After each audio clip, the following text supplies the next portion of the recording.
Hello everyone. तो 11th class accounting chapter number first आज close होने वाला है, क्योंकि लास्ट टॉपिक जो अकाउंटिंग में चैप्टर मतलब नंबर फर्स्ट है अकाउंट्स का, उसका ये बचा हुआ था आपका types of accounting, user of accounting and advantages and disadvantages, यानी कि जिसको हम कह सकते हैं लिमिटेशन ऑफ अकाउंटिंग।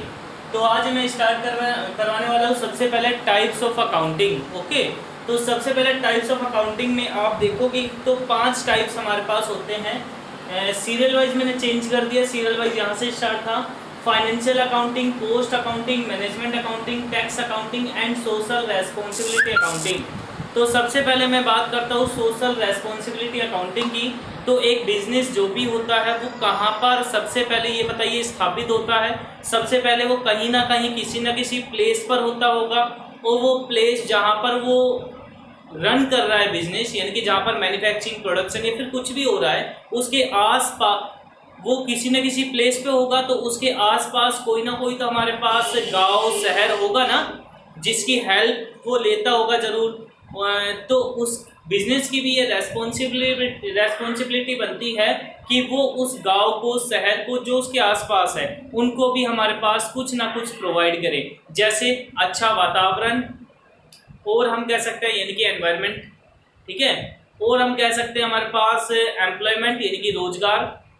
तो जो हमारे पास में हमारे पास शहर या गांव होते हैं, तो जो फैक्ट्री है, कंपनी है, वो उसको एम्प्लॉयमेंट जल्दी रखती है ताकि हमारे पास आसपास के लोगों का भी भला हो। और भी हमारे पास बहुत सारी सोशल रेस्पॉन्सिबिलिटी होती है एक बिजनेस की, ताकि हमारे पास उन सोशल रेस्पॉन्सिबिलिटी को ध्यान में रखते हुए वो बिजनेस को ग्रोथ करते हैं, ठीक है। तो जो सोशल रेस्पॉन्सिबिलिटी मनी में कन्वर्ट होगी, वो सारी की सारी हमारे पास किस अकाउंटिंग में आएगी? सोशल रेस्पॉन्सिबिलिटी अकाउंटिंग में आएगी। Got it. नंबर 2 हमारे पास है फाइनेंशियल अकाउंटिंग। तो फाइनेंशियल अकाउंटिंग हमारे पास कौन सी होती है? यानी कि जो अकाउंटिंग आप 11th क्लास में पढ़ रहे हो फाइनेंशियल अकाउंटिंग ही है, पूरी की पूरी टोटली 12th में फाइनेंशियल ही पढ़ोगे। उसके बाद आप corporate accounting, management accounting, tax accounting में चले जाओगे कॉलेज में, first year, second year, final year. सबसे पहले फाइनेंशियल अकाउंटिंग क्या है? जितनी भी ट्रांजैक्शन बिजनेस में होती है जो मॉनिटरी होती है, यानी कि जो मनी से रिलेटेड होती है, उसको रिकॉर्ड करना, उसको क्लासिफाई करना, उसका समराइजिंग करना, एनालिसिस करना, आपका क्या कहलाता है? फाइनेंशियल अकाउंटिंग कहलाता है। यानी कि ऑल ट्रांजैक्शन को रिकॉर्ड करना, जो मॉनेटरी ट्रांजैक्शन है उसको रिकॉर्ड करना, आपका क्या कहलाता है? फाइनेंशियल अकाउंटिंग कहलाता है। Got it. नेक्स्ट आपका आता है पोस्ट अकाउंटिंग। अच्छा, इसको सिर्फ ऐसे ही नहीं उतारना, इसके अंदर जो जो मैं बता रहा हूँ उसको अपनी तरफ से भी थोड़ा सा ऐसे लिखना है, ठीक है। पोस्ट अकाउंटिंग, पोस्ट अकाउंटिंग क्या होती है? It is refer to the accounting which is find out the per unit cost और total cost of the production of goods and services. यानी कि कोई भी बिजनेस होता है जो मैन्युफैक्चर्ड बिजनेस है, वो गुड्स और सर्विसेज को हमारे पास मैन्युफैक्चरिंग करते हैं, उनका प्रोडक्शन करते हैं, तो उनकी पर यूनिट कॉस्ट, यानी कि एक यूनिट की कॉस्ट कितनी आई है एंड टोटल कॉस्ट कितनी आई है, उसको फाइंड आउट करना। वो जो फाइंड आउट करेंगे उसकी जो कैलकुलेशन होगी किस अकाउंट में आएगी? कॉस्ट अकाउंटिंग के अंदर आएगी। Got it. जैसे आप ये मार्कर मैन्युफैक्चर कर रहे हो, तो एक यूनिट की कॉस्ट कितनी है? मान लीजिए 7 रुपए है, और टोटल आप बहुत सारे मैन्युफैक्चर करते हो इकट्ठे, तो थोड़ी सी कम हो जाती है ना कॉस्ट, तो हमारे पास उसकी हमारे पास अलग कॉस्ट आई है। तो a per unit cost and total unit cost find out करना किस अकाउंटिंग में आता है? कॉस्ट अकाउंटिंग में। Management accounting, it is the very important point, क्योंकि बिना मैनेजमेंट के कोई भी बिजनेस लॉन्ग टर्म तक हमारे पास प्रॉफिट अर्न कर ही नहीं सकता। अगर किसी बिजनेस में, किसी कंपनी में, किसी फैक्ट्री में, किसी इंस्टीट्यूशन में अगर मैनेजमेंट नहीं है, तो वो समझ लीजिए कुछ ही समय तक हमारे पास प्रॉफिट अर्न करेगा, उसके बाद वो बिजनेस ठप हो जाएगा। एक अच्छे बिजनेस को रन करने के लिए एक अच्छा हमारे पास मैनेजमेंट होना बहुत ही जरूरी है। और उस मैनेजमेंट को रखने के लिए जो भी हम कॉस्ट लगाते हैं, जो भी कॉस्ट आई हमारे पास, उसकी जो मैनेजर की कॉस्ट है, उसको एम्प्लॉयमेंट करने की जो कॉस्ट है, इंप्लीमेंट करने की, या कोई भी कॉस्ट आती है, वो आपकी मैनेजमेंट अकाउंटिंग में चली जाएगी। ओके। नेक्स्ट आता है tax accounting. It is the very important accounting, because हमारे पास इनकम टैक्स, जीएसटी, ये जितने भी टैक्स होते हैं हमारे पास, सर्विस टैक्स हो गए, ये सारे जीएसटी में आ गए। अब तो indirect tax, wealth tax, income tax and GST, ये सारे टैक्स जो होते हैं, हम पर ईयर जो टैक्स पेड करते हैं, उसकी जो हमारे पास अकाउंटिंग होती है वो टैक्स अकाउंटिंग के अंदर आती है। Got it. तो मैंने यहाँ पर टाइप्स ऑफ अकाउंटिंग में 5 टाइप बताए हैं। फाइनेंशियल अकाउंटिंग जो मनी से रिलेटेड होता है, कॉस्ट अकाउंटिंग जो पर यूनिट कॉस्ट टोटल कॉस्ट को फाइंड आउट करता है, मैनेजमेंट अकाउंटिंग जो मैनेजमेंट की कॉस्ट होती है उसको नोट करता है, टैक्स अकाउंटिंग जो टैक्स को डिनोट करता है, और सोशल रेस्पॉन्सिबिलिटी अकाउंटिंग जो सोशल में हमारे पास खर्चे करता है एक बिजनेस। ठीक है, इसके बाद आता है यूजर्स ऑफ द अकाउंटिंग। तो अकाउंटिंग के यूजर का मतलब है उसके उपयोगकर्ता, कौन उसको यूज करता है अकाउंटिंग को। जैसे मैं बिजनेस का ओनर हूँ तो मैं तो यूज करूंगा ही, मेरे एम्प्लॉय भी करेंगे, और जिससे मैंने उधार पैसा लिया हुआ है, चाहे वो बैंक हो, चाहे वो क्रेडिटर्स हो, क्रेडिटर होता है जिसको पैसे मुझे देने हैं, जिससे मैंने उधार लिया हुआ है, चाहे वो क्रेडिटर्स हो, चाहे वो इन्वेस्टर हो जिसने हमारे बिजनेस में इन्वेस्टमेंट कर रखा हो, ये सारे हमारे पास बिजनेस के क्या होंगे, यूजर होंगे। क्योंकि इनको हमारे बिजनेस, जैसे मान लीजिए भाई मैंने किसी बिजनेस में इन्वेस्ट कर रखा है, पैसा लगाया हुआ है 1 लाख, तो मैं उसका यूजर हूँ, मैं ध्यान दूंगा उसके बारे में।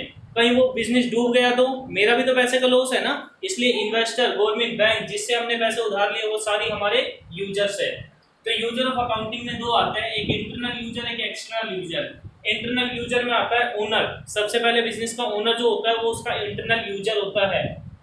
नंबर 2 आता है मैनेजमेंट, बिजनेस की जो मैनेजमेंट होती है उसमें जो कर्मचारी होते हैं, एम्प्लॉय होते हैं, मैनेजर होते हैं, वो हमारे पास क्या होता है, internal user of the accounting. Okay, external user में हमारे पास कौन कौन आते हैं, जैसे क्रेडिटर्स। क्रेडिटर्स मैंने बताया, अगर मैंने किसी से उधार माल खरीदा है जिसके बाहर पैसे मुझे देने हैं, वो बिजनेस की क्या है, एक्सटर्नल यूजर है। और एक्सटर्नल यूजर हमेशा हमारे बिजनेस का ध्यान रखते हैं, हमारी अकाउंटिंग कैसी चल रही है, वो अकाउंटिंग बार बार हमसे ले भी सकते हैं। बैंक, अगर किसी बैंक से हमने लोन लिया हुआ है तो बैंक हमारा एक्सटर्नल यूजर होगा। गवर्नमेंट हमारी एक्सटर्नल यूजर है, क्योंकि हमारे पास वो हमारे जितनी भी अकाउंटिंग है उसका ध्यान रखती है, क्योंकि हमारा प्रॉफिट ज़्यादा होगा तो उसको टैक्स ज़्यादा मिलेगा, प्रॉफिट कम होगा तो टैक्स कम मिलेगा। इन्वेस्टर, जिन लोगों ने हमारे बिजनेस में इन्वेस्टमेंट किया है, ठीक है, हम उसको ब्याज देंगे, तो वो इन चीज़ों का भी ध्यान रखते हैं कि उसके पैसे डूब ना जाए, इसलिए वो हमारे एक्सटर्नल यूजर कहलाते हैं, वो हमारे डाटा को यूज करते हैं, हमारे डाटा का ध्यान रखते हैं। लैंडर्स भी हमारे पास क्या होते हैं, जिनकी जमीन हमने उधार ले रखी, किराए पे ले रखी या फिर कुछ भी हो, वो भी हमारे एक्सटर्नल यूजर्स होते हैं। Got it. अब 2 पॉइंट बच गए, advantages of accounting and disadvantages या फिर लिमिटेशन ऑफ अकाउंटिंग। इनके पॉइंट्स के साथ इसके अंदर भी आपको अपने आप डाटा को लिखना है, मैं बता देता हूँ आपको। नंबर 1 एडवांटेज, मतलब अगर आपको अकाउंटिंग पता है उसके एडवांटेजेस क्या क्या फायदे हैं, बहुत सारे फायदे हैं, आप अपनी मर्जी से भी लिख सकते हो, जरूर नहीं यहाँ से। जैसे helpful in management of business का जो मैनेजमेंट होता है, जैसे बिजनेस का मैनेजमेंट क्या होता है, प्लानिंग करना, ऑर्गेनाइजेशन करना, स्टाफिंग करना, कंट्रोलिंग करना, तो इन चीज़ों में भी हम पास हेल्पफुल है accounting. Providing complete and systematic record, एक अच्छा रिकॉर्ड, सिस्टमेटिक रिकॉर्ड रखने के लिए और कंप्लीट रिकॉर्ड रखने के लिए हमारे पास अकाउंटिंग जरूरी है। इंफॉर्मेशन रिगार्डिंग प्रॉफिट और लॉस की जो इंफॉर्मेशन होती है उसके रिगार्डिंग में आपका जो अकाउंटिंग है वो बहुत ही इंपॉर्टेंट है।